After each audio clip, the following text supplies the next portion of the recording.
Greetings, my greasy groupies. Sugar Pants here and...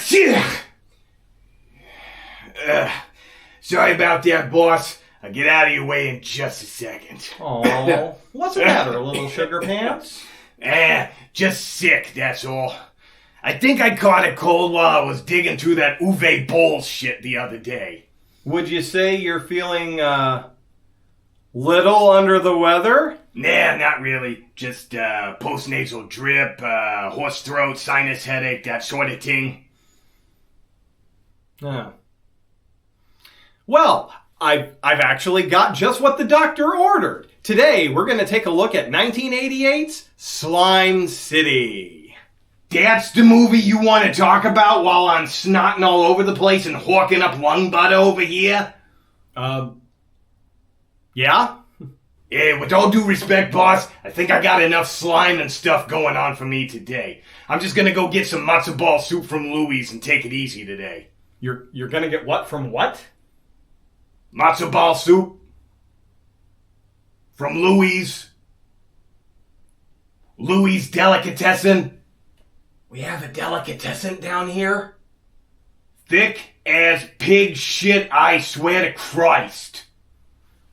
Come into the office when I'm feeling like crap. Boss has got his head shoved square up his ass. Swear to God I'm gonna go talk to Union number 320. Anyway, 1988's Slime City. Abraxas, can you set us up with the sleaze docket, try to get us back on track here? We have 4 dead bodies, 6 cups blood, 24 cups slime, 1 cup slime vomit, 0 naked breasts, 1 really gross mattress, long before the slimy shit begins, 1 giant wig, 1 bottle mysterious green liquid, 2 trash bags of human meat, fishnet stockings, neighbor having loud sex cliche, harbinger of impending doom cliche, college film student dream sequence, ravenous yogurt consumption, 1 slime-soaked kiss, lead pipe to the face, straight razor to the face, straight razor to the throat, knife to the gut, fork to the ribs, fork to the thigh, knife to the shoulder, knife to the skull, meat cleaver to the throat, meat cleaver to the brain, 1 decapitation, 1 armectomy, 1 handectomy, repeated head bashery, kicked testicles, 1 eaten hand, 1 disemboweling, 1 re-emboweling. Is that even a word? Dude puts his own guts back in. 1 gaping stomach mouth, brain escaping the skull, and wacky 80s vegetarianism. Our movie begins with a spooky song that sounds like a late-night creature feature theme song being played on a yak back in need of fresh batteries.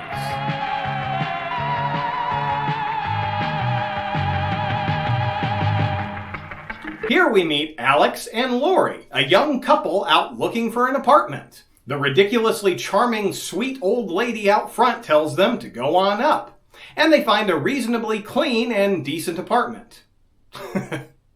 Remember when actually finding housing was a thing? Back when they weren't all shitty Airbnbs hoarded up by the new wave of slumlord bastard wannabes buying up every ounce of property they could get their grubby trust funds on?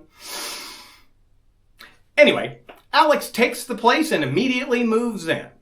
While he and his friend Jerry are moving an unbelievably nasty mattress up the stairs, we meet his new sexy neighbor Nicole and her gigantic drag queen wig.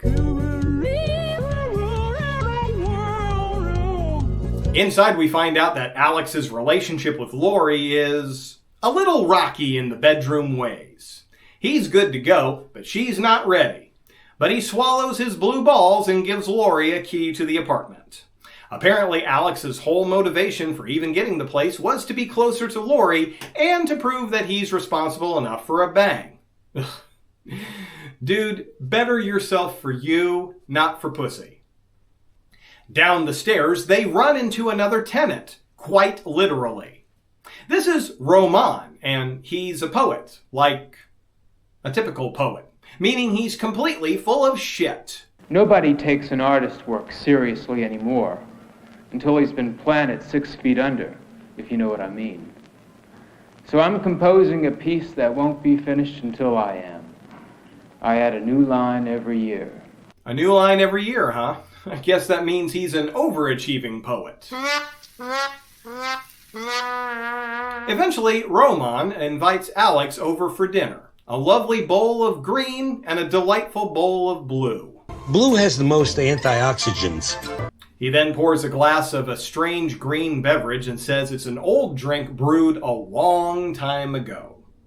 Alex staggers up to his room, but Nicole catches him in the hallway and invites him over to her room, where she immediately pounces.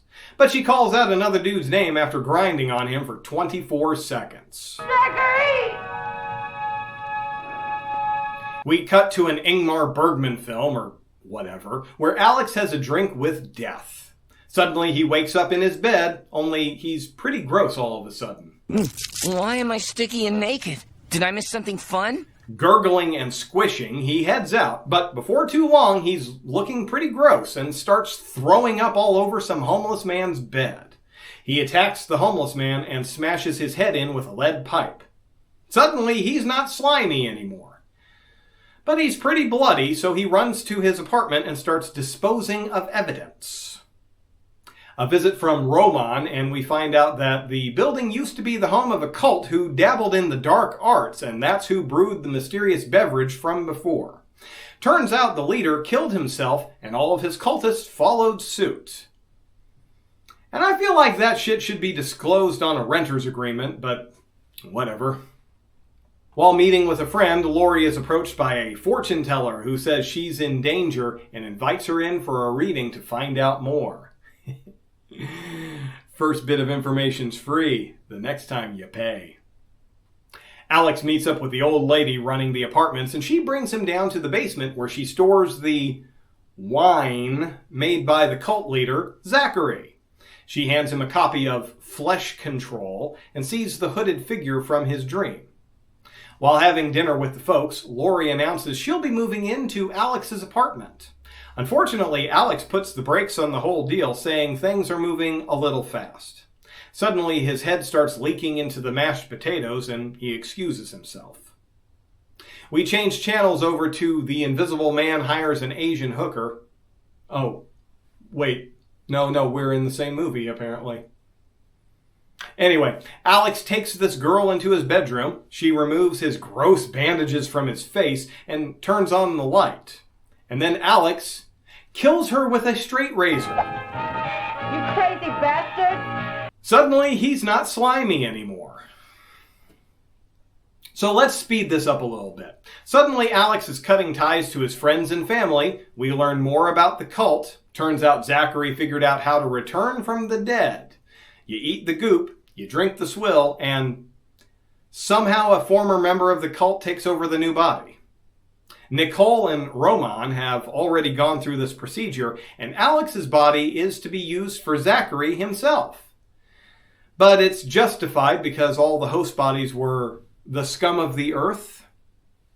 In fact, the only one in the apartment building that isn't a reborn cultist is Lizzie here. She was the only one who didn't join in the mass suicide, as they needed someone to stay behind and organize the rebirth or renewing or whatever the hell they call it in this movie. Alex takes off, but Lizzie laughs and says he won't be able to resist the elixir. Suddenly, the law gets involved as Detective Irish starts asking questions about some missing people, including the prostitute from earlier. Alex tries to get back to his regular life, but it's not long before he starts getting slimy again. Only this time he's accosted by a group of bad dudes hanging out on the street. They shake him down for some cash, not at all worried about how he's dripping all over the sidewalk like a creamsicle in Texas.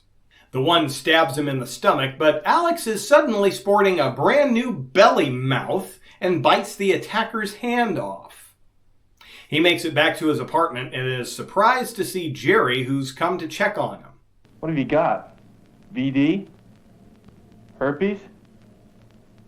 Leprosy? Alex throws him out of the apartment, then pounces, bashing his skull into the floor while Nicole watches. And with his bloodlust slaked yet again, he's no longer the gooey ghoulie.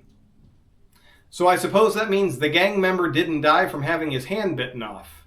So, no, I didn't count it as a kill. Laurie and Alex appear to have patched things up a little, and she invites herself over to his apartment.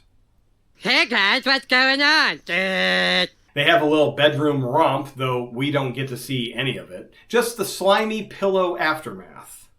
Laurie starts snooping around and finds a fridge full of elixir as well as Zachary's book. Alex starts massaging her shoulders, but eventually admits that he's going to kill her. She gets away only to find Alex looking pretty gross. She'll scream. I'm gonna take all night doing dear old Nancy, and you're gonna die knowing that it's all your fault. The two begin to struggle, and Laurie stabs him in the ribs with a fork. He gives her an extra slimy kiss, and she stabs him in the head with the same fork, and then guts him with a knife. Alex, very casually, kneels down and stuffs his intestines back inside. And I believe that's a first for the show, folks. A re-emboweling. Finally, Laurie gets a meat cleaver and takes his head clear off. But the bastard still ain't dead. So she just goes for full bodily dismemberment and just starts hacking everything off. Once the body stops coming for her, she goes for the head, which splits apart, and the fucking brain decides to vacate the premises. Until she decides to make some fucking cerebellum pate. And I gotta say, Laurie was never hotter in this movie than kneeling down in her panties, hacking her slimy boyfriend to pieces.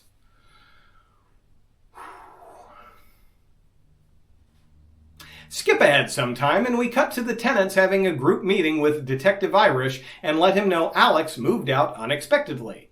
Irish comments on how nice the building looks and wonders if Alex's apartment will be available soon. We didn't even have to run an ad this time. And we roll the credits. Slime City is definitely an interesting movie, but I feel like the title was a little misleading. This one definitely was more Slime Apartment, or Slime Halfway House. Hell, even Slime Section 8 Housing. But I guess those don't have the same punch as Slime City.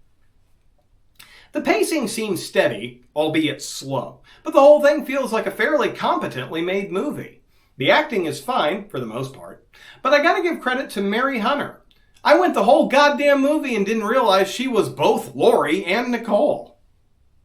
I found the gushing, juicy conclusion to be quite gloriously trashy. I just kind of wish it wasn't so much above and beyond all the previous slimy sequences. Yeah, Alex was sufficiently gross almost every time he turned into an overripe mango, but I kind of wish things went a little stronger a little bit sooner, at least once or maybe even twice, instead of saving it all up for one last gooey gala.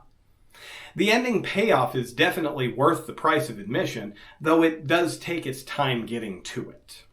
So this one will get my recommendation, but with the warning that you tamp down your expectations just a little bit. For a slime-soaked soiree, it tends to drag on a little too much at times. Well, kiddies, another nasty nosh has been notched on the nightstand, and I've worked up quite the little appetite. So until I greet you for some more monstrous muck, this is your sticky stewed sugar pants. See you in your dreams. Hey, boss! Have you seen my snot bucket? I've been hacking up throat oysters all day and I can't find it all of a sudden.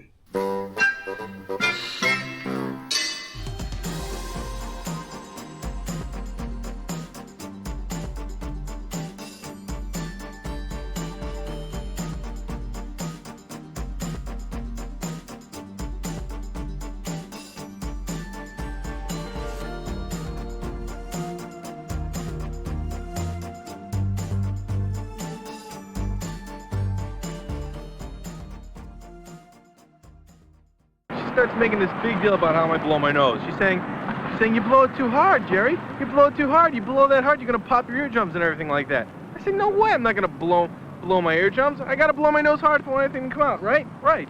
So I tell her that, and she says, no, you're gonna hurt yourself. You're gonna hurt yourself. And she gets right down to the real heart of the matter. I knew there was something else. She says, "It's too loud, Jerry. It's too loud." I said, "Oh, that's it, huh? Well, I'm gonna blow my nose anyway I damn well please. And if you don't like it, you can just..." Hey, are you listening to me or what?